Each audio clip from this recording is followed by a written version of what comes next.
Tere! Selles õppevideos räägime erinevate kõrgema astme võrrandite lahendamise võtetest. Mis on kõrgema astme võrrand? Kõrgema astme võrrandis on muutuja ehk tundmatu aste kõrgem kui 2. Tihti on sellistel võrranditel ka lahendeid rohkem kui 2. Kõrgema astme võrrandite lahendamiseks on erinevaid võtteid. Selles videos keskendume tegurdamis-, rühmitamis- ja asendusvõttele. Kõrgema astme võrrandeid saab lahendada ka valemitega. Näiteks see on kuupvõrrandi lahendamise valem. Kes aga neid pähe õppida ei soovi, siis püsige meiega. Tegurdamine. Kõigepealt tutvume tegurdamisvõttega, kus toome ühise teguri sulgud ette. Seda saab kasutada, kui avaldises puudub vaba liige. Lahendame näite. Võrrandis näeme, et kõikides liikmetes on X ühine tegur, mistõttu saame selle sulgude ette tuua. Edasi lahendame võrrandi lähtudes reeglist. Kui üks teguritest on võrdne 0-ga, on kogu avaldise väärtus 0. Seega esimene lahend on 0. Ülejäänud väärtuste leidmiseks lahendame ruutvõrrandi.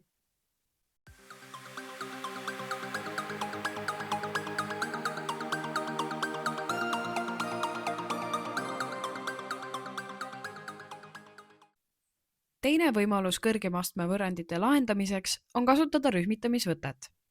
Rühmitamisvõte tähendab liikmete tegurdamist nii, et tekiks korrutis. Vaatleme järgmist näidet. Toome ühised tegurid sulgud ette. Näeme, et mõlemasse sulgu jääb sama avaldis, seega saame uuesti ühise liikme avaldise ette tuua.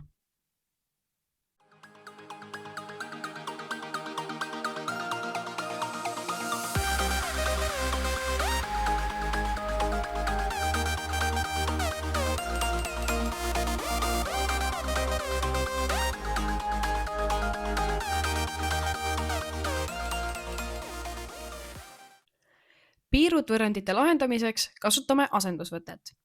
Piirutvõrrandiks nimetatakse 4. astme algebralist võrrandit, mis on esitatud kujul ax astmel 4 plus bx ruudus plus c võrdub 0. Selle rakendamiseks tuleb tundmatu asendada abimuutujaga. Olgu selleks t. Sama võtet saab kasutada ka näiteks 6. astme või 8. astme võrrandite lahendamiseks. Asendusvõtet on võimalik rakendada ka siis, kui avaldises on liidetavaid rohkem. Lahendame 2 näidet. Asendame x ruudu abimuutujaga t ja lahendame saadud ruutvõrrandi.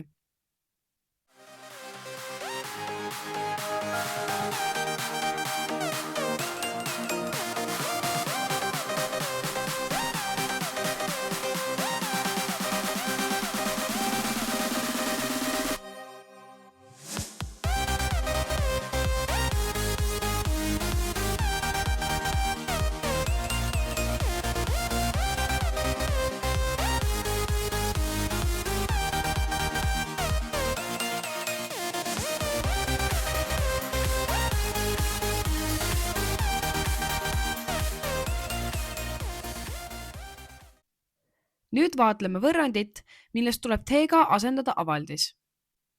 T võrdub x ruudus miinus 4x ning lahendame saadud ruutvõrrandi.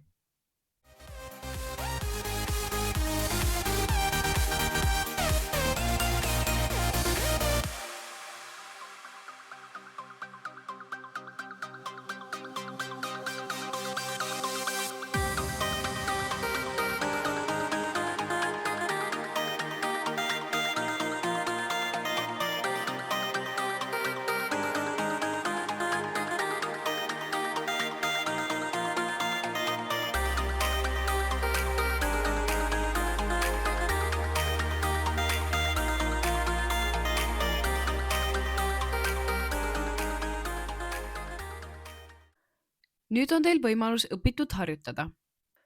Pange video pausile, lahendage ülesanded ning seejärel kontrollige enda vastuseid.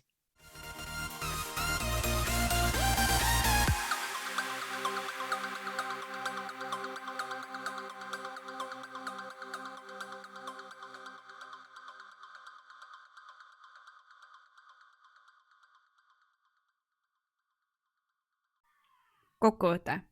kõrgema astme võrrandite lahendamine on väga oluline funktsioonide uurimise juures. Kui te soovite kõrgema astme võrrandite lahendamisega veelgi lähemalt tutvuda, saate vaadata varasemalt tehtud KAGI õppefilmi Horneri skeemi lahendusest. Lingi sellele leiad video kirjeldusest.